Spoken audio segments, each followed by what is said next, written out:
충청을 아우르며 흐르는 금강과 금강변 사람들의 이야기를 들어봅니다.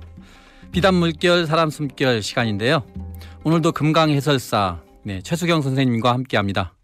지난 시간에는 영동 양산면 일대를 다뤄봤습니다. 네. 영화 소나기의 또 촬영지로서 70년대 금강의 모습이 영화 속에 그대로 드러났다고 하신 기억이 나는데요. 네. 오늘은 금강으로 흘러드는 긴 지류하천 가운데 영동의 초강천이라고 하는 곳을 이야기할게요. 네, 초강천. 강과 천의 차이는 뭐라고 생각하세요? 샘에서 시작한 물이 이 도랑을 흐르죠. 또는 계곡을 흐르죠. 그리고 계곡, 도랑이 모여서 시내 하천을 형성하고요. 이 하천이 모여서 강을 이루는 거죠. 그리고 이 강이 바로 이제 바다로 나가는 거죠. 일반적으로 강이란 말은 아주 크지 않으면 잘 쓰지 않아요. 그런데 옛 문헌에 보면 하천임에도 불구하고 강이란 말을 쓴 경우가 많아요. 예를 들어서 대전의 갑천 같은 경우 우리가 만년강이라고 불렀다고 해요. 우리가 유성을 가려면 만년교를 건너지 않습니까? 그 아래를 흐르는 갑천이 그 지역 사람들에게는 만년강이라고 했다고 그래요. 또 미호천이라고 금강의 최대 지류하천이 있어요. 충청북도 음성에서 발원해서 진천, 증평, 청주, 세종으로 내려오는데요. 이 강도 최근에 미호강으로 다시 불려져야 한다라고 이 지역 사람들은 이야기하고 있어요. 또 따라서 조금씩 미호강이라는 이름을 쓰고 있죠. 이 영동의 초강천도 사실 굉장히 긴 하천이에요. 어디서 발원하냐면 민주지산이라고 하는 곳에서 발원을 해서 우리가 흔히 들은 물한계곡이라고 하는 곳을 내려와서 백두대간을 넘는 추풍령에서 발원한 물과 합류를 해요. 이 물은 다시 황간을 지나면서 달이 머문다라고 하는 원류봉 앞에서 상주에서 내려오는 석천을 만나죠. 정말 실타래처럼 구불구불 흘러서 심천까지 오는데요. 말 그대로 워낙 심산유곡이다 보니까 강이 굽이치면서 빚어내는 풍경이 가히 절경이 아닐 수 없어요. 영화 집으로 또는 원앙소리의 배경지가 되는 그런 심산유곡을 말씀하시는 거겠죠. 이 영화들 가슴이 따뜻해지는 그런 영화들이었죠. 바로 초강천 유역에서 촬영되었다고 해요. 이렇게 초강천이 금강과 만나는 심천이라고 하는 곳은 우리 많은 사람들에게 특별한 추억의 장소이기도 하죠.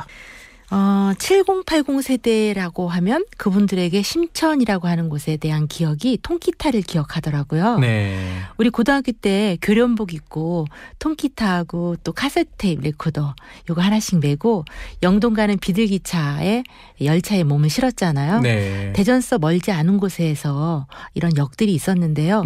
호남선을 타고 가면 갑천 상류에 흑성역이나 정박역 다 통기타를 메고 내렸고요.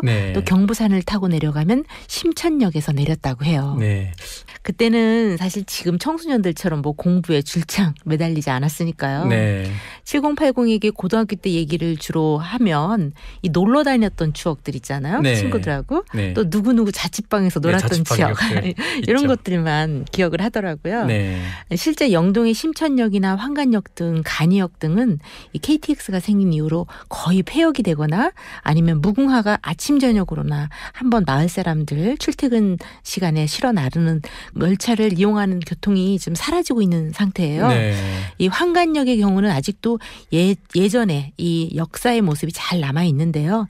옛날 열차를 이용하던 추억을 더듬어 보고 싶으시면 황간역을 따라 찾아가 보세요.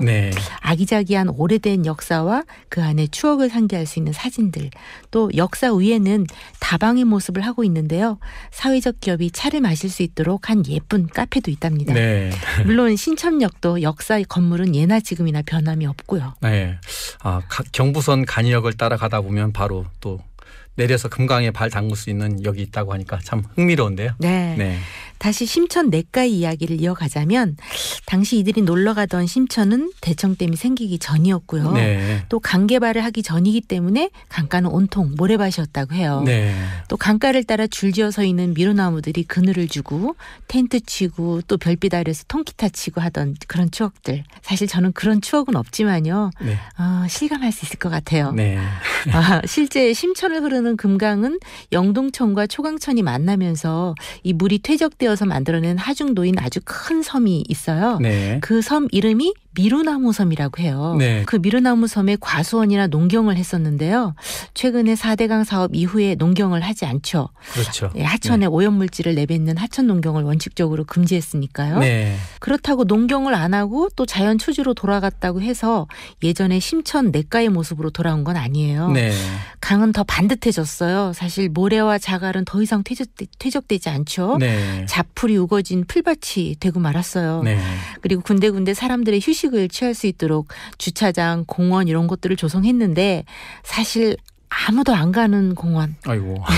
고라니의 놀이터라고 해야 더 맞질 않을까 생각해요. 아, 그렇게 또 변했군요. 네. 네. 심천의 또 다른 이야기를 해주시겠어요? 네.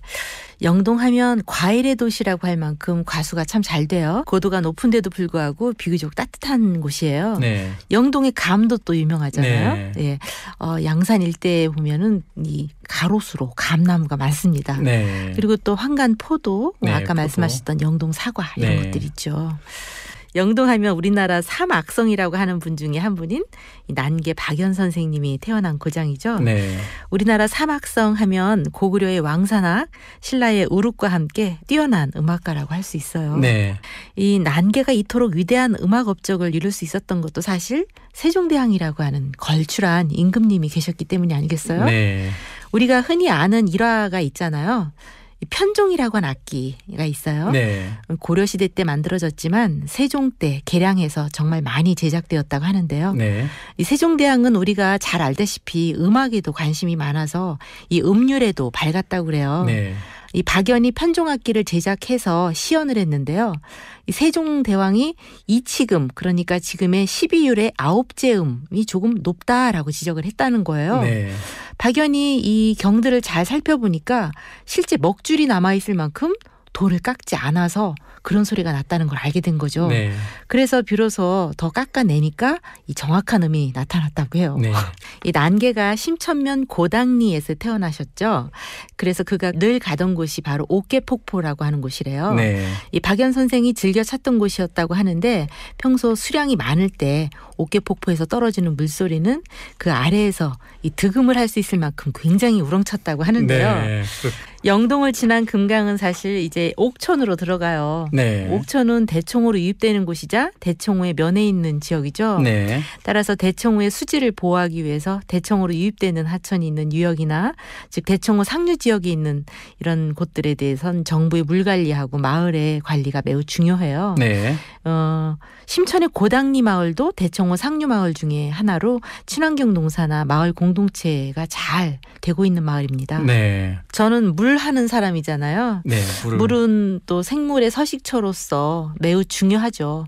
모든 생물이 다 마찬가지지만 또 하나 인간은 이 물을 중심으로 해서 문명을 이루었고 문화를 꽃피우지 않았습니까? 네. 바로 이 깨끗한 물, 이 술 질이 담보되지 않은 수량은 의미가 없다라는 거예요. 네.